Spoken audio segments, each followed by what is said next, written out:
अब आगे बढ़ते हैं जी। कंपोजिट हाइपोथेसिस, ये सिंपल हाइपोथेसिस का उलट है। A hypothesis in which all parameters of the distribution are not specified.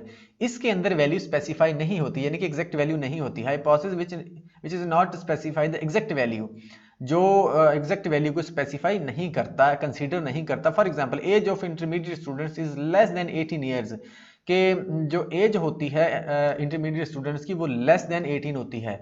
अब लेस देन 18 वो 17 ईयर्स भी हो सकती है, 17.5 ईयर्स भी हो सकती है, 16 ईयर्स भी हो सकती है, 15 ईयर्स भी हो सकती है, वो कोई भी पॉसिबिलिटी हो सकती है, लेकिन एग्जैक्ट वैल्यू नहीं है। ये कंपोजिट हाइपोथेसिस है। इसको सिंपल से अल्फाज में मैंने, सिंपल से वर्ड्स में आपको समझा दिया। वो कहता है एक बात आगे और भी कहता रहा है, in this hypothesis sorry in hypothesis testing a composite hypothesis is a hypothesis which covers a set of values.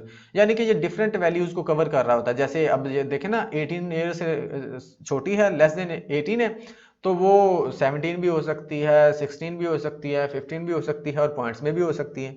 ठीक है जी। तो ये था जी सिंपल, जिसमें एग्जैक्ट वैल्यू ली जाती है और कंपोजिट में एग्जैक्ट वैल्यू नहीं होती।